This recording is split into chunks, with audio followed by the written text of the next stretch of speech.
Are you playing to win or just running out the clock? In sports, the game clock drives every decision. It creates urgency, sharpens focus, and pushes players to perform their best. So what if you treated your life with that same sense of urgency? I've created an exercise to help you do just that. It's called Your Game Clock. Download Your Game Clock today at bill-burke.net/clock. It's free, it's simple, yet transformative, and it could be the first step towards achieving peak performance in the areas of your life that matter the most. Remember, life isn't a practice run. Every second counts, and your time is now. Well, welcome to another edition of the Fortitude Forum. I am very excited to welcome our special guest today, Marcus Ogden. He's a former offensive lineman in the National Football League. He spent time with the Jacksonville Jags, the Baltimore Ravens, the Buffalo Bills, the Tennessee Titans. Now he's an international speaker. He's a consultant to some of the top companies in the entire world, and we're excited to have him on the show today. Marcus, welcome. I'm doing well, Bill. How are you, sir? I'm doing great. Thanks for joining us. I know you've got an incredible story, so I'm excited for you to share some of those experiences with the crowd and the audience and pour into them a little bit, because that's what this show is all about. And being a former National Football League player, as you know, mental toughness is key. So I wanted to start there. I wanted to start with your NFL career. And I know that was a significant chapter in your life, as it is for all of us athletes. Can you share maybe one pivotal moment from that professional time in the league that really tested your mental toughness? You know, I remember my first training camp. I remember playing in practice against Aiken Ayodele, who was a second round or third round draft pick from the previous year for the Jaguars. He was a fast, really great leverage outside linebacker who would come down, put his hand in the dirt, and be a DN on third and long or 2-minute drill or passing situations. And in that practice, I remember getting beat for 6 sacks, 6 by Aiken. And I remember just every time I got beat, right, Bill, I got more frustrated, more upset, more frustrated, more upset. And the more I did that, the more I got out of my game. And it ended up giving me and having me have one of the worst practices of my life, not just high school or college, of my life. I remember Jack Del Rio came over to me and said, Marcus, you had literally one of the worst practices I've ever seen an offensive lineman have in life. And I'm going to tell you the following. If you want to make this football team, you are going to have to come out here tomorrow and learn from your mistakes. If you come out here tomorrow and get beat for another 3 sacks, 4 sacks, 6 sacks, whatever, you're going to ruin the confidence that we have in you, put you on the field in game time situations when that person's going to actually hit the quarterback versus in practice where they're going to pull up. And I remember Jack telling me this, and that was my first real understanding of, man, I have got to get this together if I want to be not just in the National Football League, but stay in the National Football League. And so actually I saw Aiken at Jaguar Legends Day back in October, and I always tell him when I see him that even though that was probably the longest, not probably, that was the longest practice of my life, it was the most important practice of my life because I needed it in order to push through the challenges that were arose as a result of me getting my butt kicked by him in practice back in 2003 in my rookie training camp. That's interesting. You know, it's so tough to make a team, let alone stay in the NFL for many, many years. But I'm interested, and you hear all the time in football, people talking about how you can't let the last play affect the next play. So I'm interested in that moment or maybe the day after. Did you learn anything, or what did you learn from that practice, and what did you take from that in order to be able to push forward in the weeks ahead? What I learned from that practice is that you're going to get beat. But how many times you get beat, how often you get beat, putting your head down in the sand or putting your head down in the snow and trying to hide is not going to work. And that's what I realized. I realized at that moment, wow, Marcus, you're sitting here trying to continue to make excuses for yourself why you got beat every single time against Aiken. And in reality, I said, okay, Marcus, you got beat the first time. Now fix it, make adjustments, fix your technique, fix your leverage, fix your angle, fix your body alignment, and don't let him do what he's been doing or what he did the play before. But instead of saying that's it, like I'm gonna go after him, I'm gonna try to kill him, I'm gonna rip his head off, right? I got so emotional, right? So I should have just had emotion to be excited about going out there and fixing the problem. But I was emotional, and by doing that, I lost sight of how to go about what I was doing. I lost focus in how to go about positioning my body, and as a result of that, pow, that's all it took. Let's pivot just for a second. So when the transition from professional sports happened for you, and that is something that all of us athletes are faced with eventually, what was one mental shift that you really had to make in order to proceed forward with optimism and really the attitude of attacking the next chapter? So what I needed to do is I needed to realize how to be accountable. And that's what I didn't have in that practice. I got beat, and then instead of looking at myself and trying to fix it, I would just get mad, frustrated, and say, and I didn't stop and try to actually think about what it was that caused me to play so poorly. And that's what I try to teach clients today. If you make a mistake, or when you do, what about that mistake, or how can you turn around and actually take care of things to make it where you actually learn from that mistake and you don't make it again? And this is why in life I tell people it's all about the people you surround yourself with, because that's going to make a huge impact in your life. And that's going to make a huge difference in how you do, what you do, how you go about things. And so that's what it really comes down to on that regard. So elaborate a little bit and tell me about, the transition when your career came to an end in the NFL. What did that look like for you? A lot of athletes struggle with that. I certainly did. I wrote a book about it. I mean, what did life look like for you once the NFL dream came to an end? Oh, it was a struggle. I mean, it was absolutely a struggle. Addiction, painkillers, nightlife, excessive drinking, gambling, just, not wanting to face the reality that I was no longer an NFL athlete, trying to hold on to my youth, trying to play indoor football, AIFA or this or that or that or this, instead of facing the reality that I was no longer, capable with body and ability, and, my time had gone after almost 6 years. It was time to let it go. And I just struggled immensely, Bill, with letting it go. I just couldn't. I was like, I want to try this. I remember when I came back to Raleigh, moved back to Raleigh, I remember in 2013, I went down to Florida to do a workout for my old director of player personnel, Mr. John Guy, who's a phenomenal individual.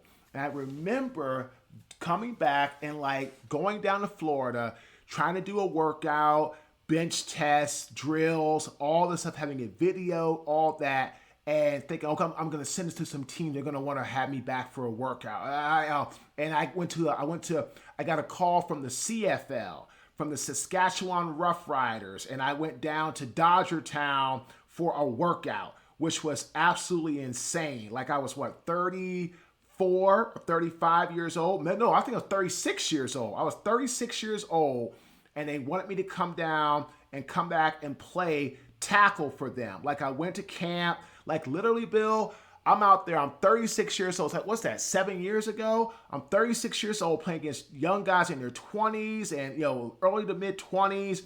Literally, man, we didn't even run any plays, Bill. There was no plays. It was all one-on-one pass rush, one-on-one drills, the entire time at camp. I have never gotten my body so beat up in football without pads on, because we were I probably did in a 3-day camp, I easily did over 200 one-on-one pass rush drills. Wow. Easily. And so what was I doing out there? Oh yeah, holding on to something that I needed to, in reality, let go of. You've spoken in the past about after that time ended, facing financial and personal challenges, how did you begin to start to rebuild yourself mentally after those struggles? So what I did was I needed to really hit rock bottom. And when I built a successful construction company, things were going really well. I loved what I was doing, loved where I was at. Everything was moving forward, my construction business. But when I lost everything and I moved to Raleigh, I never really was able to get myself back to that state of humbleness until I lost everything that I owned. And once I did that, that was the beginning of me fixing my quote unquote bleep.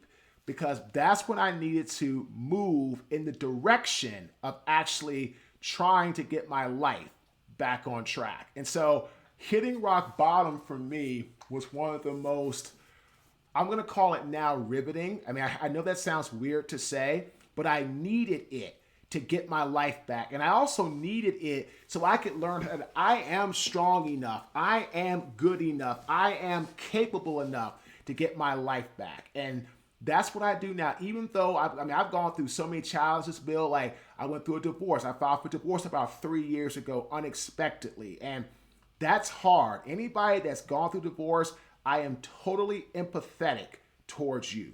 Totally. Because I know how hard it is to make that decision. Because I tell you what, dating is it's an animal in itself.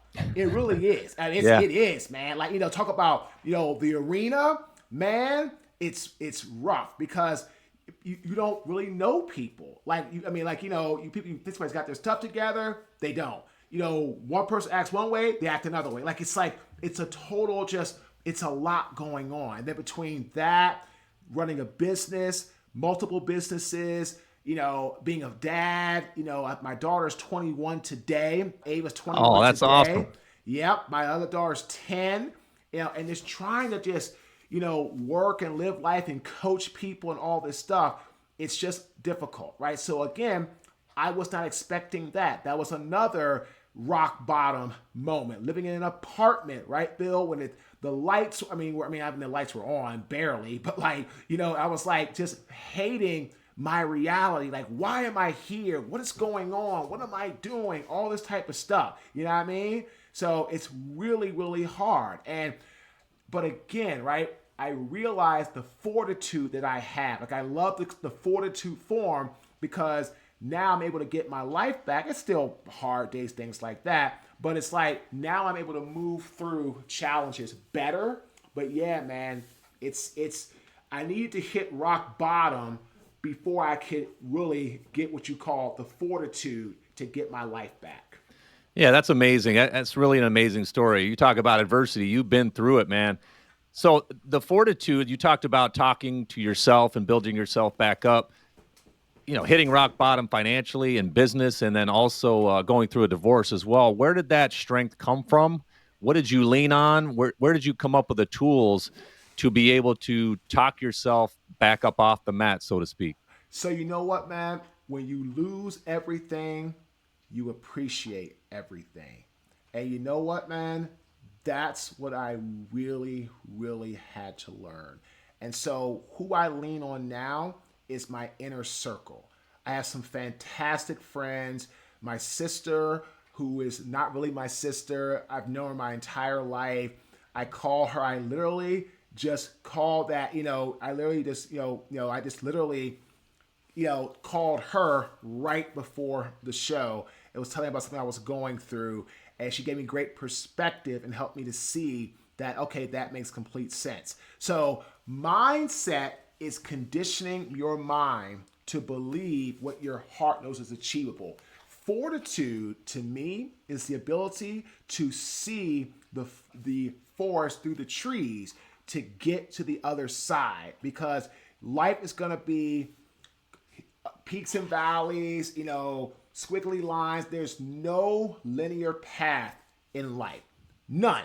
Zero. Anybody that tells you that is full of it, or they haven't hit rock bottom. For example, we launched our community today, our inner game community. It was awesome. I couldn't be there because I had to do a podcast, right? And then people weren't getting in because my partner Victor was not taking care of, like, he was talking, he was doing his thing and wasn't letting people in. So, but we ended up getting it taken care of, right? On our first call, we had about 35 people that showed up to listen to Bob Burke, who was a legendary keynote speaker, talk about his books, you know, the Go Giver series, his parable, all that kind of stuff, right? And Bob is great. And we have almost 80 people in the group. And right now we're having some challenges trying to get the audience part of it going. But again, we're working through it like anything else. And like I said, this is not going to happen overnight. Our company didn't get to this point overnight. So to answer your question, is more specifically for your audience, I've learned through losing everything, but also today I am much more likely to lean on my inner circle to help me push through. Speaking of that support system, what role did your upbringing or some early experiences play in the ability to face setbacks later in life for you? So what I learned growing up is that our dad stepped up and had the fortitude to step up when our parents divorced. Our mom left us when I was 8 years old on Christmas morning, and our dad stepped up to the plate and raised us by himself. That's me and my older brother, Jonathan Ogden, who was a Ravens first draft pick ever, first ballot Hall of Famer. And again, that's where I learned fortitude. That's where I learned mental toughness. You know, again, I can't imagine what my dad, well, I can't imagine because I went through it, but not on Christmas Day. Yeah. Like, I can't imagine what that's like because I've gone through a divorce. Mine was like in July. But again, I did move out to an apartment during the holiday season. That was probably the worst day of my life, was moving into that apartment and realizing, wow, I'm not going to have both the girls for Thanksgiving. I'm at the split time at Christmas. I'm going to have the split time going forward. Like, that was probably the most challenging part. And that's why I bet a lot of people stay in a marriage, because they're like, I don't want to go without the kids. And I understand that. I mean, if that's what you're doing, I totally get it. This is the Fortitude Forum. And I want people to understand this. Life is all about showing fortitude, right? If that's what you want to do for yourself, then that's what you do. For me, I wanted to be around my kids half the time, 100% happy. And that's the road that I chose. Everybody's road is different. That's how you can approach things however you want. And that's on you. But that's what I learned. But I learned from our father at a young age how to show what I call complete fortitude through him stepping up when our mom divorced, and we had to come together, the three of us, me, my brother, and my father, to live our lives going forward. That's amazing. It's so great to hear that through all your adversity and all the setbacks, you had at least some support and some maybe inadvertent lessons that you didn't even realize at the time that you were absorbing that would later help you battle through some of this adversity. And I know you spoke about the first business that you tried to start that failed. How has mental toughness played a role in you creating this successful consulting and speaking career now? What lessons from the past and the business that you started earlier have now come into play and made you a success today? You know, what I've learned is how to, you can call it one or two things. It's the same kind of talk, right? One, I just kind of focus more on challenges. One, I focus more on the animal itself. So I call it a bison, teaching you how to move like a bison, or I call that talk heading into the eye of the storm. And what I've learned is that in my life, every time a challenge arises, I go straight in and I go after it head on. Now it was not always like that. A lot of animals will run from a storm. They'll run, they'll try to hide, try to get out of it, all those type of things. But in the animal world, right, a lot of times you can't quote unquote hide from a storm. Just like in life, right, Bill? We can't run from our problems. We can't. It's not possible. I mean, I remember, when I was married, right, Bill, we weren't making a lot of money, but we started making a little bit and we started owing taxes. And like, oh, okay, well, we owe 10,000. Okay, we don't have to worry about that now. Because again, we didn't really have that to pay. Like, oh, you just don't worry about it. And that we put our head in the sand, right? What do we do? Bill, we were running, right? And then when we got to the divorce table, that bill had come and was around $90,000. Wow. For that divorce, right? Around 90K. And so what happened? I had to eventually stop, put my head right into my hooves, into the ground, and say, boom, here it is. I'm coming for you. And I started to take things moving forward. And that's what I did. And so the point is that I've learned through so much, I can't run from my problems. I can't. And I don't anymore, right?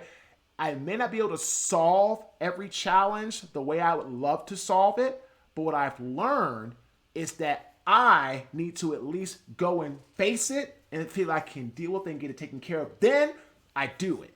If I can't, then at least acknowledge the problem and start making steps to fix it. That's what really matters most. And so that's really what I learned through football, upbringing, all these things that made me who I am today. Because again, like I said, right, Bill, it is a challenge in the dating world. It is a challenge trying to be a single dad. It is a challenge trying to build a business.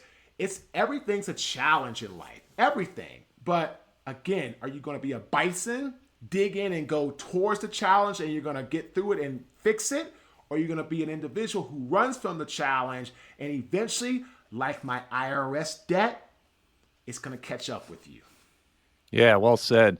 I read somewhere that most of our suffering comes from avoidance. So when you take that approach and just meet things head on, I think that's great advice. If you had to boil it down, 3 words or 3 steps, because you've been through so much adversity, and I don't think anybody listening would argue that point. So give the audience, if you would, maybe 3 words that you live by or lean on in those moments, or 3 steps that you've learned to kind of take yourself through to face those challenges as they come. Number 1, focus on what I can control. Number 2, I have learned to master self-hypnosis, or quote unquote, find my happy place in times of challenge. Number 3, I've gotten a lot better at optimizing peak performance. So focus on what I can control.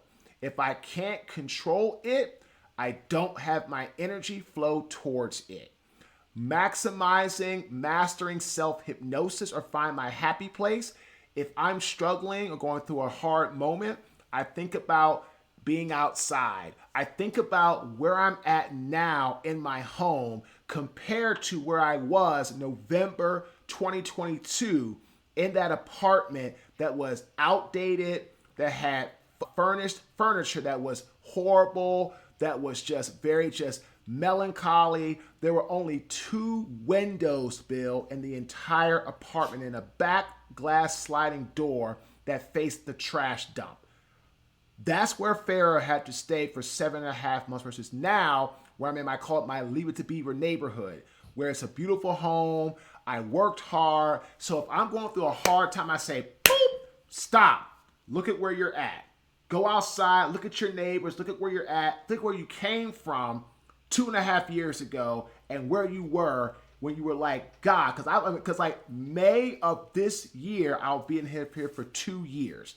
So think about where you were 2.5 years ago and how bad it was. So this home is my happy place. And then third, I've learned to eat better. I went to the Brain and Body Assessment, Bill. I learned how to mix carbs and protein. I learned how to get better at what I eat, more fueling, working out. And I always worked out, but like how to optimize, like, taking shakes after I'm done, muscle milk. I haven't had a energy drink in over a month.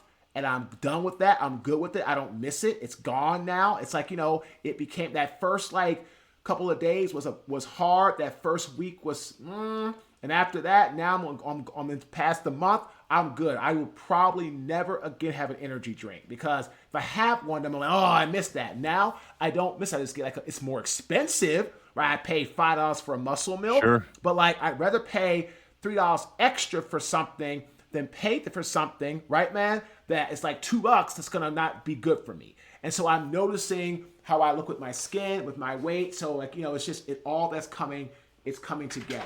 And so the point is, right, Bill, is that I've learned how to go through life and not avoid my issues. That's some really great advice. And I think a lot of times people that want to optimize performance in their life, maybe reach to a higher level in whatever they're trying to accomplish, get overwhelmed and they don't begin because they think they have to do all these things at the same time. But you mentioned something that's just so simple. Pick one thing that isn't the greatest for you and just slowly start to eliminate that. And then once that's done, you can move on to the next thing. But when people try to attack 10 things at once, the tendency, I think, over time is to slowly give up, and then they get down on themselves because they're not accomplishing what they really want to accomplish. So I love that you said that. You use the energy drink as an example. It's just so critical to be able to simplify this whole journey because, as you mentioned earlier, it's just hard. There's challenges around every corner. So I think everybody has to take the simplest approach. So I love what you just said for the listeners. And speaking of mental toughness, you alluded to your daughter, and there's no more challenging endeavor, I think, than being a parent sometimes. So are you instilling, or how are you instilling, because I know you are, how are you instilling some of these mental toughness principles into your daughter so she'll be equipped to face all the challenges that come up in her life?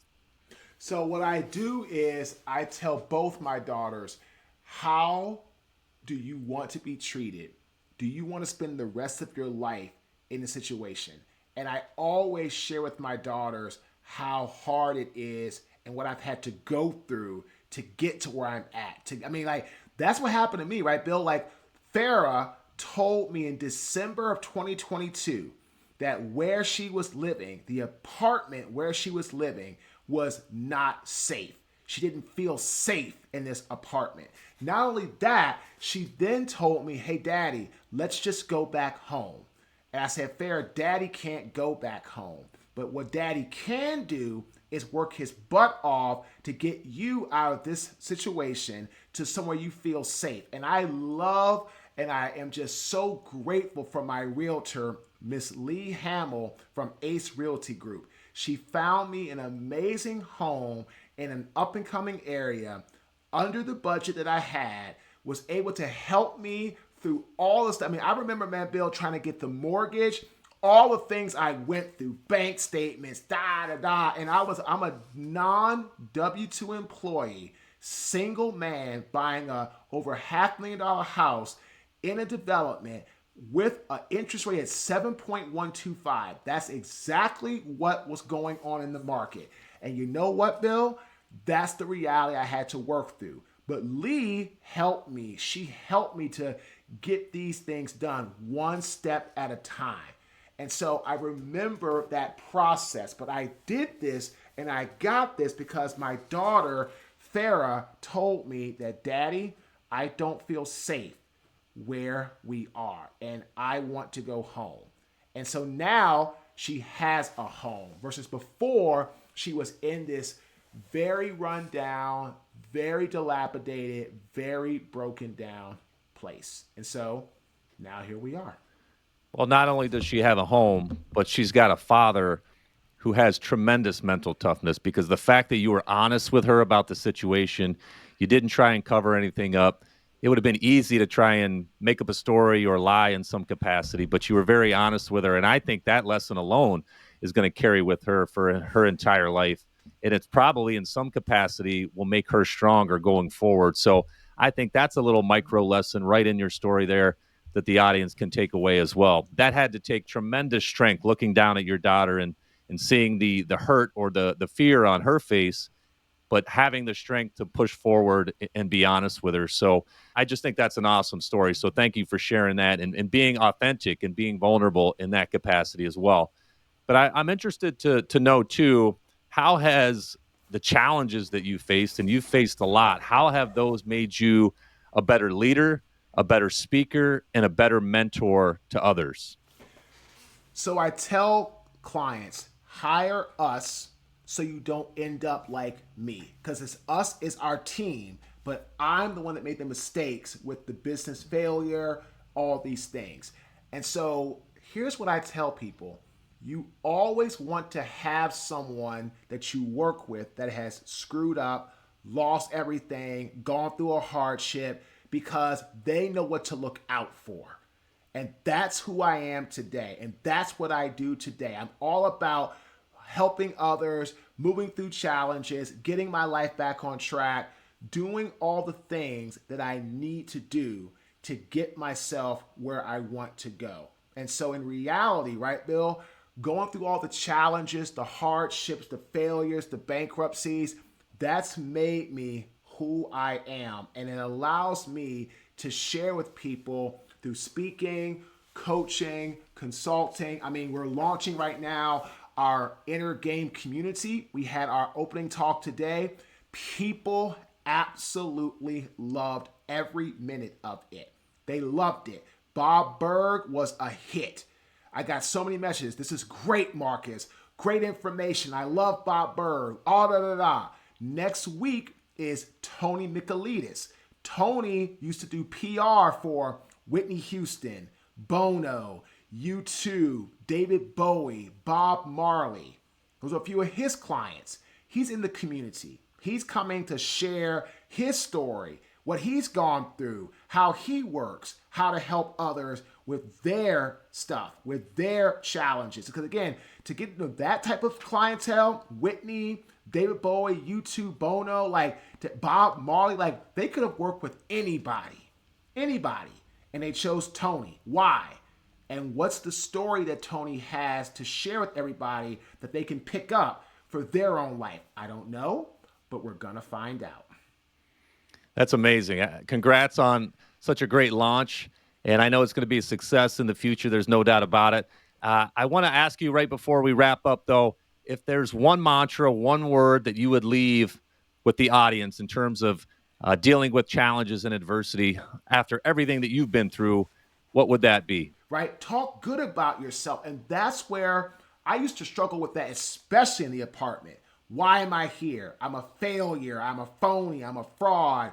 I'm a fake. How am I authentic? I'm divorced. What happened? Blah, blah, blah, blah, blah. Now I'm like, no, well, you know what? I went through a divorce. Wasn't planned on it. Wasn't expecting it.